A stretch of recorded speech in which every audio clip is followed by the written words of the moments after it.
Training Solutions. My name is Ben and this is the Finished Training Solutions YouTube channel. Today I'm going to be talking about the circulatory system. So session aims, what are we looking at? Well, today we're going to identify the location of the heart. We're going to look at the structure and function of the heart. We're going to describe the blood flow through the heart and describe systemic and pulmonary circulation. We're going to look to describe the structure and function of blood vessels and describe blood pressure classifications and identify the pressure classifications as well. So, the heart itself, what is the heart? The heart is a working muscle. It's made of cardiac muscle. It's located in the chest, slightly to the left of your chest as well. The heart is a pump that's helped to maintain circulation, and it has two halves. The right side and the left side are different to how you look at them. So the left is the right and the right is the left. If you look in your manual right now, it'll make sense exactly what I'm saying. So deoxygenated blood, that's pumped through the right side, and oxygenated blood is pumped through the left side. The heart has 4 chambers, as you can see in the diagram. The upper 2 chambers are what we call atria. The bottom 2 chambers are what we call the ventricles. It's important to understand that within the heart, within the structure of the heart, it contains valves. Valves are there to ensure the flow of blood is actually only one way, so there's no backflow. We have coronary arteries, which supply the heart with, the heart muscles with oxygenated blood. And here's the diagram of the heart to give you an example of exactly what I've said just then. So we break them down a little bit further now. If we look at arteries, so how do we remember arteries? Well, arteries carry oxygenated blood away from the heart. So when I look at arteries, I say A equals away, so A away. Arteries are thicker, muscular wall to ensure blood can be shunted around the body efficiently. So they're thicker, they're more muscular. Dealing with blood under high blood pressure is the key component of them, except for the pulmonary artery. Now this is the one that's different. The pulmonary artery transports deoxygenated blood away from the heart to the lungs. So remember that, because it may come up in one of your exams. Then if we look at veins, now veins carry deoxygenated blood back towards the heart.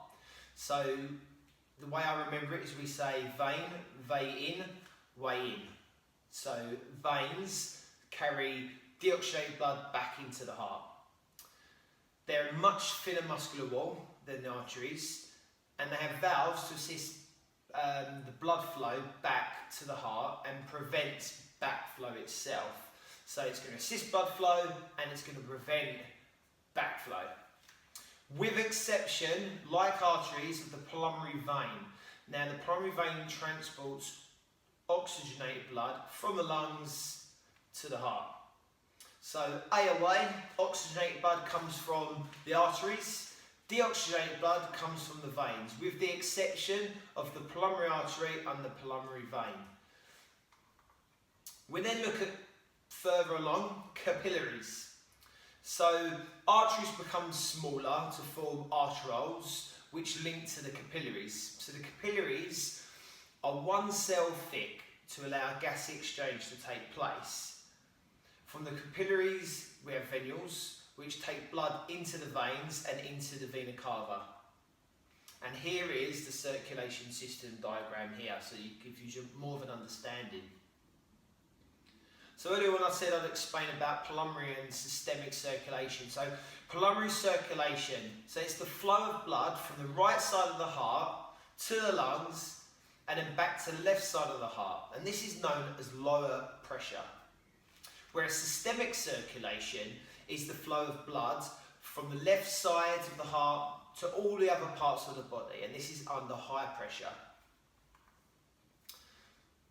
Blood pressure itself, and again, I'm taking you through this quite quickly because I want short snippets to help you digest the information whilst you're reading the text. And you can go over this again and again to help you get a better understanding of it.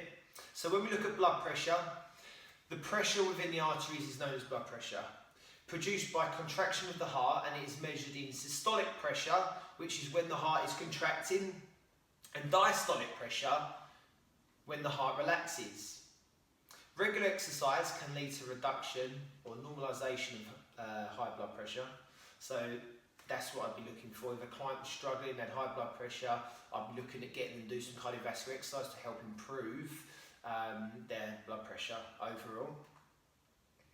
When we're looking at blood pressure and various guidelines, a normal blood pressure would be anything 120 under and under 180. So 120 over 80 would be optimal blood pressure for anyone.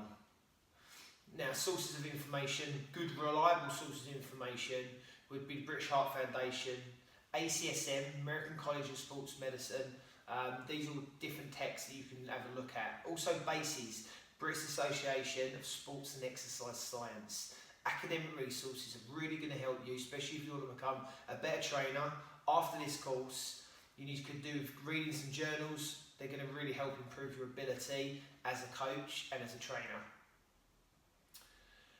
That brings me to the end of this short video on the circulatory system. If you've got any questions, please pop them below. Ask me anything you want. Join me on Facebook, Fitness Training Solutions. Speak to you soon.